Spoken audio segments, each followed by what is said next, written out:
Hello and welcome back to Rage Gaming in a new Elden Ring video. Today I'm back to talk about 10 weapons, this time specifically 10 top tier strength weapon picks that you should consider going into the DLC. Most of these are going to be really good in both sides of the content, or going to be ridiculously good in say PvE specifically. Let's just jump in though with the first, at the bottom of the list at number 10, the Magma Wyrm Scalesword. This one just sneaks its way onto the list in my opinion because of patch 1.09, in which curved greatswords were greatly improved. Having their speed of attack, their range, and recovery times improved, the baseline of this weapon is really good now. And then it has that unique heavy attack, sort of the guillotine slam, which you can do from jumping in the air, which is super effective because this weapon hits really hard.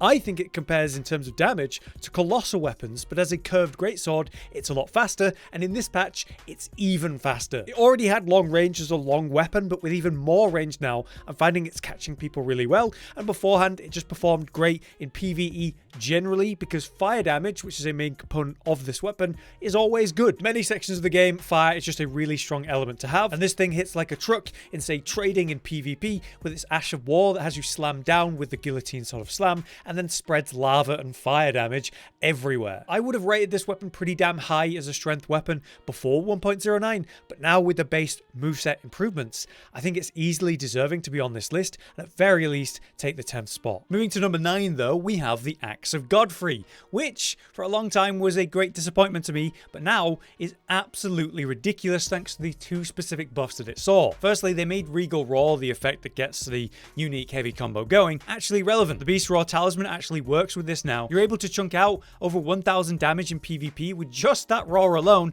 and the AoE itself is going to be good. The issue in that is that it's quite a slow animation, so you usually just use it to buff up, get the AR of the Warcry, and then unlock the new heavy combo. Where this weapon is actually good though and meta relevant is that unique heavy combo after you've activated Regal Roar. You'll do a mini stomp with a mini AoE around you and then do an uppercut swing almost instantaneously. That is terrifying. It's incredibly hard to trade with or face in any direct way in PvP, and you can entirely rely upon it again in PvE as well. Literally every single time you go to do an attack, just using that first part of this heavy combo, because the follow-up part is a bit slower by comparison, not really worth committing to. As an incredibly slow but heavy hitting weapon, I like to do running and jump attacks, use the Regal Roar to AoE or catch things at range, and then hardcore rely upon that unique fast heavy combo as my main source of damage. And if they don't have really like high poise, just the initial really quick stamp, that'll even stagger them, leading to free damage after.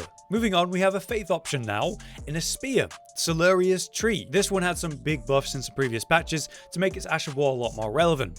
These days, this Ash of War, you can either tap it and do a sort of quick holy slam in front of you, or you can charge it, spinning it around, which is cool, and doing this sort of beam of light, really good range, which now pierces targets as well, allowing for some serious AoE. The individual hit though will be frankly ridiculous in terms of damage, and you can use it from so far away that you're able to just basically rely on that in a fight if you can make the space and do the range for it. Of course, in open world you'll always be able to do that, and in boss fights there's plenty of punish windows that allow for this. As a weapon though, it's by no means bad. A great spear is a great weapon type. Long range, very capable, good damage on the basic pokes and thrusts. It has one of the greatest running heavy attacks where you channel a sort of multi-tick hit and then do a thrust at the end, which is a great gap closer, incredible in PvP, and just really annoying to deal with. Using this weapon in free-for-all PvP is hilarious because you can just kind of snipe people with the beam from off camera, dealing ridiculous damage per hit, and in the few sections of the game where enemies are sort of faith weak, it's going to be a great pick. I'm expecting and hoping really that in the DLC we see bleed resistant enemies and a lot less faith resistant enemies, maybe faith weak enemies, so this could be a really good consideration. Next is the Royal Greatsword, which is more of a PvE specific one I recommend to you. That is because they buffed it to be kind of ridiculous on the Ash of War Wolf's Assault, where you have this ridiculous hyper armor throughout the whole animation. Then you'll do a slam down, physical damage, the frost damage, and then the frost pop. Just using this Ash of War, especially with say like a Mimic tier doing the same thing, is insane output. It's very funny to do, but quite single-minded. And in PvP, you can't really rely upon this Ash of War because you get stuck in it. I'd love to see a change to this Ash of War to have less hyper armor and more control over when you can roll out of the Ash, and that would make it more PvP relevant. It's undeniable though, it has a lot of output with just using the Ash of War over and over and over. It just doesn't work nearly as well in PvP, so that's why it's number 7. Moving to number 6 though, we have Maliketh's Black Blade, another faith weapon, but this one with the all-important Destined Death, where this effect on the Ash of War has been improved to last up to 60 seconds now way longer than it used to be. That makes stacking Destined Death a lot easier using this weapon and say the dagger or maybe the incantation. And as a Colossal Sword, it's not bad at all by any means in both sides of the content. The damage it can do is great. Colossal Sword's doing great these days with the improved poise, which makes sense because these are slower, heavy hitting weapons. They should stagger better than they have been in the past. The Ash of War can be used for trading in incredible ways, with the initial swing, the slam down, and then the explosion, all doing individual bits of damage. The AoE potential in open world is great because of that, and in single target, you can hyper armor through trading blows using this Ash of War. If we face enemies with huge health pools in the DLC, Destined Death could be very useful. For a number 5 though, above even that, I think Ruin's Greatsword is just more reliable than anything else. Again, it's a Colossal Sword, same moveset, same buffs to the crouch poke, same sort of high poise stuff that we're seeing. It comes with its own unique heavy attack, where you do sort of magic slam at no FP cost, and then the Ash of War, which is just crazy, really long range, quite wide reaching, and does a lot of poise damage at that. Just relying on this Ash of War alone will make this weapon a very reliable and good pick, but then as a Colossal Sword, it's fantastic. It's got great AR, one of the highest out of all the Colossal Swords in the game. The thing is, compared to say the Royal Greatsword and Maliketh's Black Blade,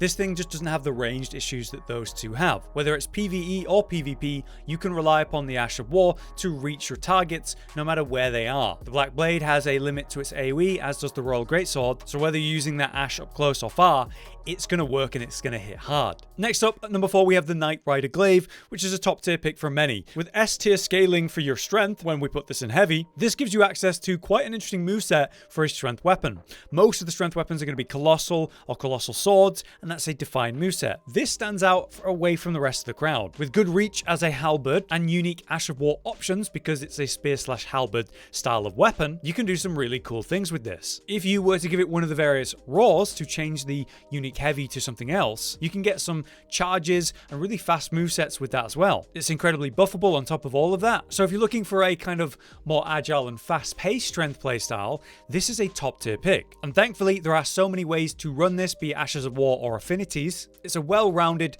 versatile weapon. Now we find ourselves at number 3, where things are going to get really good. We have first the Serpent Hunter. This one's interesting because basically anyone can run it, because, you know, as a weapon that's really important for the Rykard fight, they need every build to be able to equip it and use it. But when you actually upgrade it, it gets towards beast scaling in strength, so it's more of a strength weapon at that point. As a weapon, it's fine, you know, it's like a kind of a great spear moveset with really pokey, thrusty based attacks. Those are great in PvP, but where this weapon becomes kind of ridiculous and is why it's number 3 is because the old crouch poke of the Colossal Swords was broken. It was so stupid how fast it would come out, how much range it had, and how much damage it would do. For some reason, the Serpent Hunter has exactly that same old OP crouch poke, and they've never nerfed or addressed this in any way. Every time I see the Serpent Hunter in a duel or PvP, I know what the guy's going to do. He's going to look to pressure me with a crouch poke and then catch me on a roll with a crouch poke. From there, he'll crouch poke and crouch poke and crouch poke because it's ridiculously stupidly strong. If you're looking for an incredibly strong and simple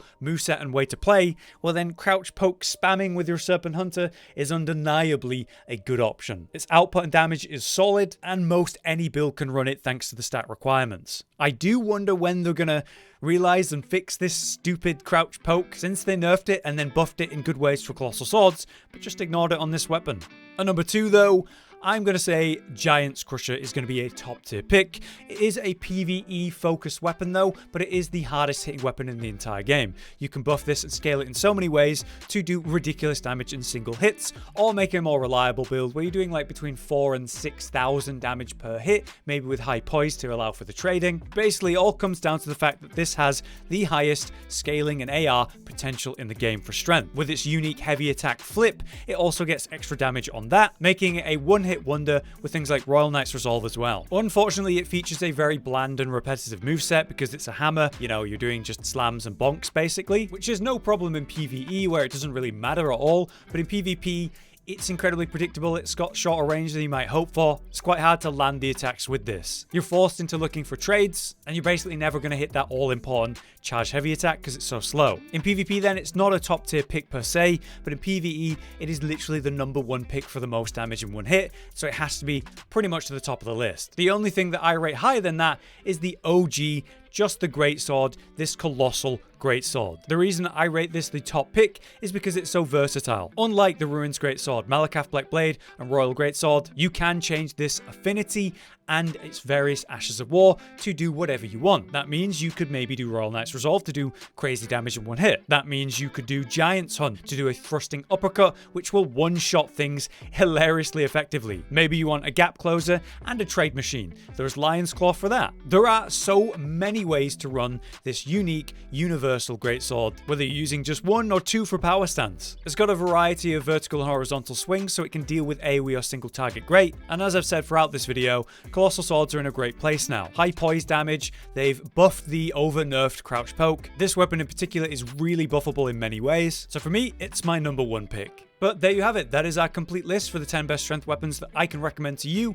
and ones you might want to consider going into the DLC, the expansion, whenever that drops. But before we end this video, I actually have a special mention that I want to include at the end. This honorable mention is the Great Club, because in 1.09, it's been something quite interesting. They added holy damage and faith scaling to the weapon. So it's still a B strength scaler, but it now benefits from faith scaling as well. So the AR has actually shot up on this thing just for existing. Now it's got this inbuilt holy damage as well, which you scale with faith, and that works a lot better with its 4 Ash of War Golden Land, which is actually not bad at all. It's also a buffable weapon that comes with like an affinity like holy. There's very few weapons that say have lightning, magic, holy, or fire damage on it, and you can buff it up further, and this is one of them. Basically, you can get about 1200 AR on this thing using, say, Order's Blade, and of course even higher with normal build buffs. It's a bit of a powerhouse. The issue is it's got a really bland moveset. It's just a club. It makes up for it though with this ridiculous range, like real phantom range in PvP, where you catch people when you absolutely shouldn't have, dealing 800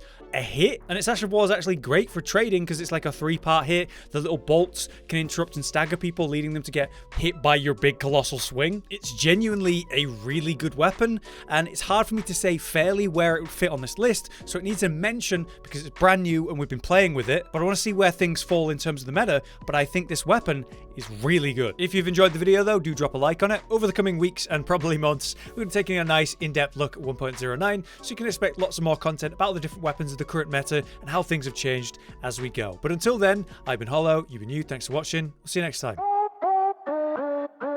Josh, Cotton, and Hollow with the videos, dropping the humor like a hammer on your tippy toes, bringing entertainment on a daily arrangement to take our insanity and turn it into entertainment. Yes, I said entertainment twice, to reiterate that it is nice to look into your faces on a mostly daily basis when you let us in your homes to make the whole world a stage. Goodbye.